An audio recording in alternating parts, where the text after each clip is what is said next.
All right, what we're going to look at in this video is how do we do examples where I have three different sets that we're working with, and we're wanting to look for different numbers of elements in various combinations of those sets. Now, when we only had two elements, we had two different options, right? We had the formula, or we could use a Venn diagram. Now with three sets, the formulas get more complicated. They do exist, but in general, it's easier to use the Venn diagram. So we're going to use the Venn diagram form. Now, before I even ask other questions about this survey of people, I just want to work through how do we create the Venn diagram. And the process is going to be the same as what we were doing before. We just have to think about the process in a little more depth.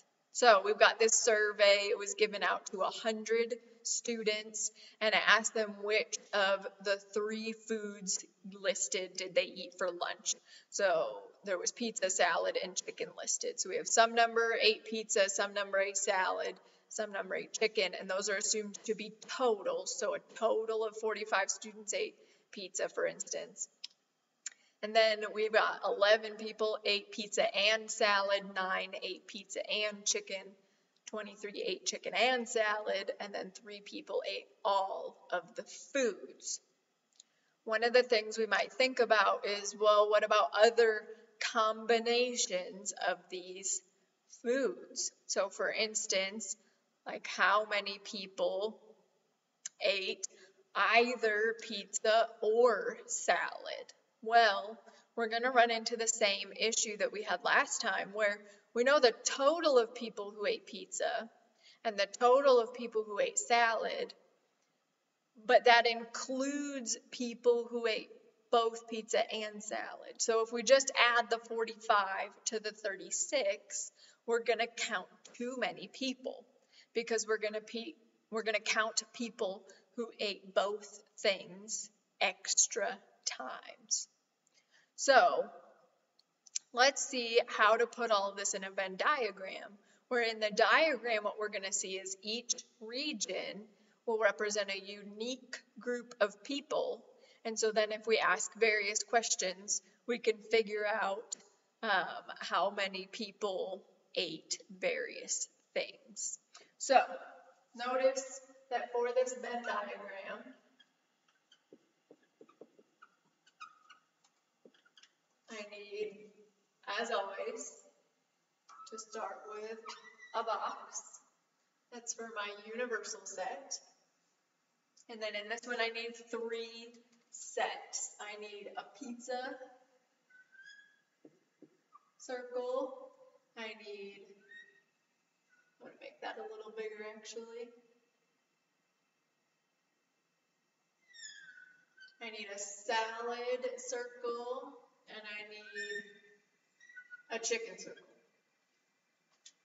Pizza, salad, and chicken are 3 different things. Okay, now again, let's think back to when we only had 2 things. We said, where do we start? Well, all of the issues keep coming when we count people who did multiple things too many times. So we need to start with the middle of the diagram, the part that has the most overlap. So that would be these people, the people who ate all 3 things. So we're going to start in the very middle of the diagram.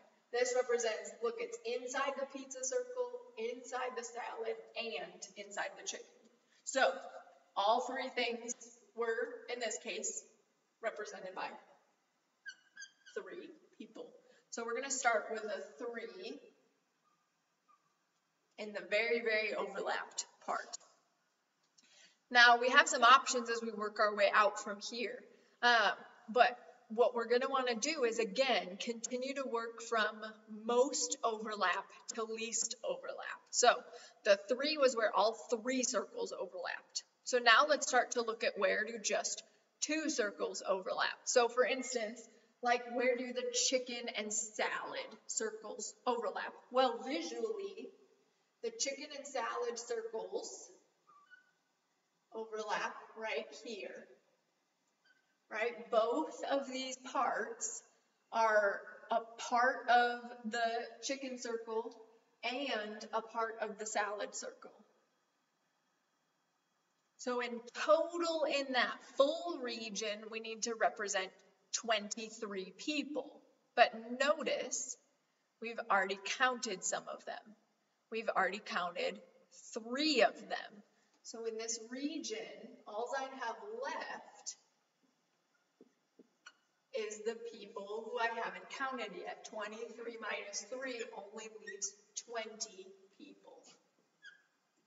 Notice what this particular region represents is it's people who are in the chicken circle, they're in the salad circle, but they're outside of the pizza circle. So they ate chicken and salad, but not pizza, which is different than people who ate chicken and salad, because we don't know with those people whether or not they ate pizza.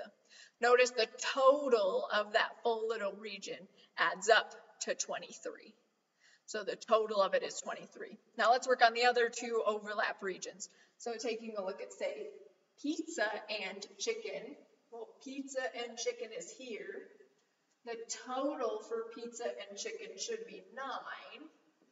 But look at what it's made up of. It's this full region. We've already got 3 of those 9 people counted. So we're only left with 6. So in this little specific region, there are 6 people listed. Notice together they make up the 9 in the pizza chicken overlap. Okay, let's use the same idea. So pizza and salad, there should be a total of 11, but 3 of those we already counted, so we're left with only 8 remaining. So together the 8 and the 3 makes the 11, but it's split into 2 distinct groups. It's split into the people who ate pizza and chicken only, and the people who ate pizza and chicken and also happened to eat, pizza and salad only, and then the people who ate pizza and salad and chicken. But notice, both of those groups did eat pizza and salad. Now we have to think about what we're left with. Now we still haven't finished filling out, say, the chicken circle. Notice I'm essentially just taking this list and working my way up from the bottom. We're taking the people who did the most things, so the most overlap, all 3 foods and 2 of the foods. Now we get to the single foods. So a total of chicken is we should have a total of 40 people who eat chicken. But again, pay attention to the Venn diagram. The part of the diagram that represents chicken is the entire chicken circle. This whole circle is the chicken people. And look, there's already a bunch of numbers listed in that circle. So what we're going to have to do now is not just subtract one thing, but subtract all of the things already counted. I counted 6 people here. I counted 3 people and another 20 people. These 6 were the people who ate only pizza and chicken, but they did eat chicken. These people ate all 3 of the foods, which includes chicken, and these people ate only chicken and salad, but that includes chicken. So they all are combined in this total. So when I subtract all of those, right, 40 minus 20 leaves 20 left, minus another 9 gives me just 11 people who ate only chicken. That's what this bottom region, this portion, represents. Those are the people who ate only chicken, right? They're in the chicken circle and not in any other circle. So they're a unique group. Altogether, the 6, 3, 20, and 11 add up to the total of 40 of everyone who ate chicken in any way. Okay, we still need to do that with salad and with pizza. So for salad, my total is 36. And then we look at which numbers, how many of those did we already count? We counted 20, 3, and 8. So we're left with 36 minus 20 is 16, minus 3 is 13, minus 8 is 5. If I can do arithmetic in my head. Those 5 represent the people who ate salad only. So that's going to go up here in the salad circle. Notice all together, the 5, the 8, the 3, and the 20 make up the total of 36 for salad. But we've broken them up into distinct groups. We've got only salad people, salad and pizza only people, salad and chicken only people, people who ate all 3, salad, pizza, and chicken. So all of those people ate salad in some way, but they're in distinct groups now. Last one, we need pizza only. We had 45 total for pizza. If we look at what other numbers are in the pizza circle already, there's 3 of them. There's a 6, a 3, and an 8. So subtract 6, subtract 3, subtract 8. So we got 45 minus 6 minus 3 minus 8 leaves us with 28.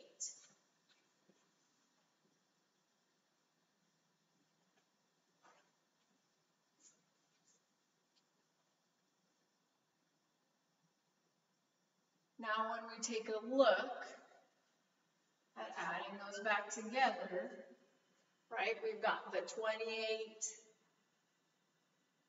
adding in the 8 would make us up to 36, 39, 45, right?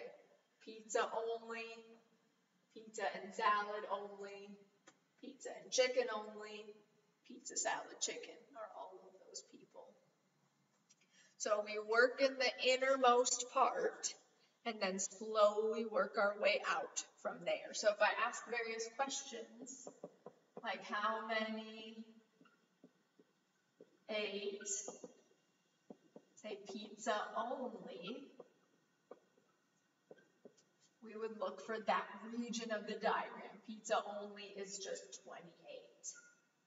How many ate pizza or salad? Pizza or salad would mean they're either in the pizza circle or in the salad circle. So we would take anyone in either of those 2 circles, which would be, there's a 28, there's an 8, there's a 5, there's a, so the 28, 8, 5, we've got a 20, a 3, and a 6.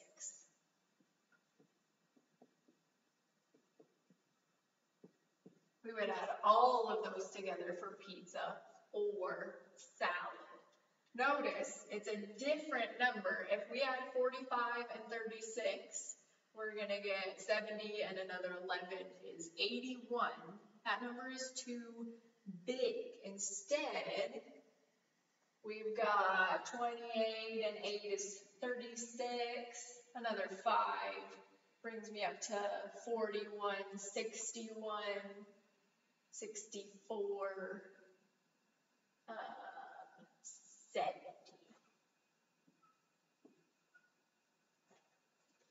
Is all we're at, just 70 people. Because notice what happened if I just add the pizza and the salad. These people and these people get counted twice, right? 45 is this full circle. 36 is this full circle. So if I add both of them, I count these 8 people twice and the 3 people twice. So we want to make sure that we don't count them extra. So by creating distinct groups of people, we can find unique answers. All right, for the rest of this section, we're going to move on to the worksheet. The first question after this video that you're going to work on is going to use kind of the same concept of this question. It's going to have this diagram already on it, and you're going to answer other questions like this, different combinations of people. You're going to try and find those answers, and then you're going to do another question entirely from the beginning on that worksheet. So you'll have a list like this of different quantities of people who do different things, and you'll be asked various questions of how many do different combinations of those things. Now, some really good things to keep in mind when you're working on these questions is most of the time, we see things like ands versus ors. We have to think about what those correspond to in our sets. And really means they do both things, right? Eating pizza and chicken means you literally eat both pizza and chicken, which means you're in the overlap. So and goes with an intersection. That would be the same as something like both. So and both means intersection. It means you're in the overlap. If you have something like an or that could be like an either, those are going to go with a union because we're going to combine those things together. Now, another thing we could think about is, well, what if we ask questions like, how many ate pizza but didn't eat chicken? Well, if they eat pizza, they need to be in the pizza circle. But if they didn't eat chicken, they need to be outside of the chicken circle. So notice we're taking things in one set, but not in another. So like in one, not in another is like a difference.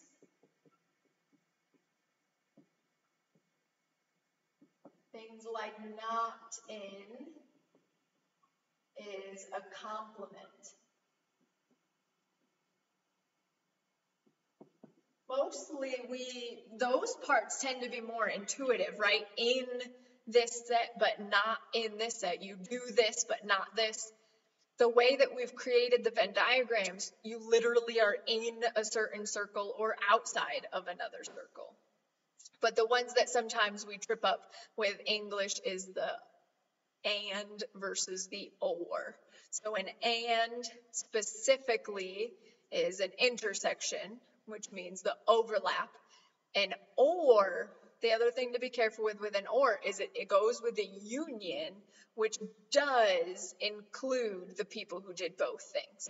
So for instance, when I did pizza or salad, that also included the people who did both, who ate pizza with salad together. It's just union the pizza people with the salad people. So completely join those forces together in order to get that answer. So keep those in mind. And intersections, ors are unions. So jump over to your worksheets, and those last videos with the worksheets will finish up section 2.4 for you, which also finishes up chapter 2. So let me know if you have questions, shoot me emails, or get in touch with me, and we can definitely go over things together. But finish up those last two worksheet questions.